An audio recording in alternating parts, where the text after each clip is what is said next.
नमस्कार, आप देख रहे हैं वीके न्यूज़ और मैं हूं आपके साथ शालिनी झा। कोरोना की वजह से देश में अब तक 1 लाख से ज़्यादा लोग अपनी जान गंवा चुके हैं।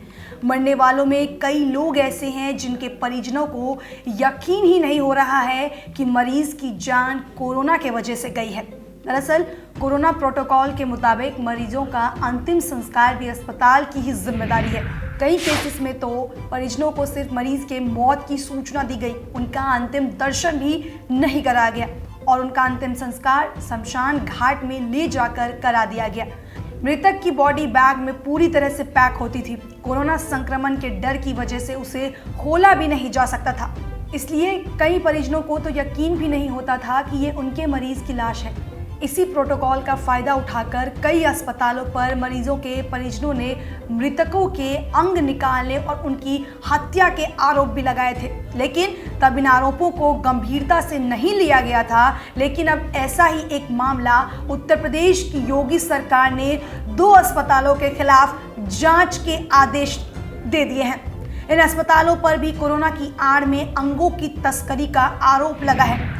जिन 2 मेडिकल कॉलेजों पर ये आरोप लगे हैं वे उत्तर प्रदेश की राजधानी लखनऊ में हैं। इन पर इलाज में लापरवाही और मानव अंगों की तस्करी करने का आरोप आदर्श पांडे के परिवार वालों ने लगाया है। दरअसल आदर्श पांडे को इन्हीं मेडिकल कॉलेज में भर्ती करवाया गया था। वे कोरोना संक्रमित थे और उन्हें सूचना दी गई कि उनकी मौत हो चुकी है और उनका अंतिम संस्कार भी करा दिया गया था।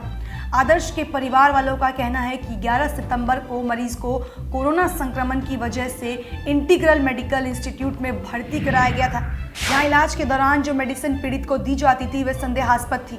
परिवार वालों ने बताया कि मरीज ने अपनी बहन से बातचीत में बताया था कि उसे दवा खाने के बाद नशा सा हो जाता है और मेडिकल स्टाफ भी उसके साथ काफ़ी बदसलूकी करता है। बार बार ऐसी शिकायतों के बाद घबराकर आदर्श की बहन ने 22 सितंबर को जिला के तमाम अधिकारियों को इस बारे में शिकायत भी दर्ज कराई थी, जिसके बाद उसी रात आदर्श को एरा मेडिकल कॉलेज रेफर कराया गया। परिवार वालों का आरोप है कि इंटीग्रल मेडिकल इंस्टीट्यूट के स्टाफ ने ईरा मेडिकल कॉलेज के स्टाफ को रात में ही फोन कर दिया और साजिश के तहत आदर्श की तबीयत बिगाड़ दी गई।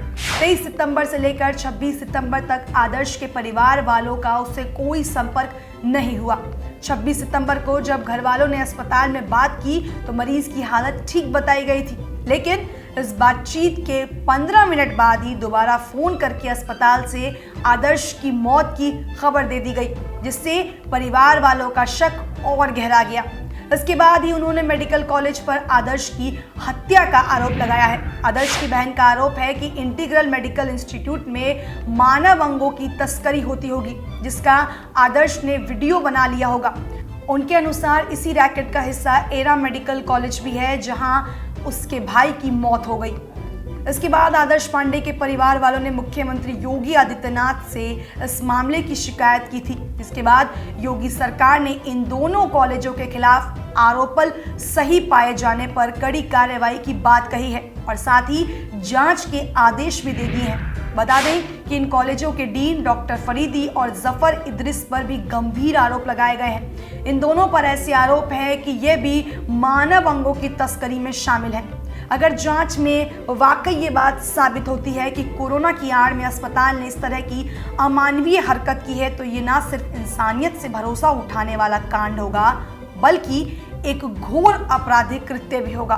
खैर, इंतजार जांच रिपोर्ट का करना चाहिए, जिससे कि दूध का दूध और पानी का पानी हो सके और परिवार वालों को भी पता चल सके कि उनके बेटे की मौत कैसे हुई।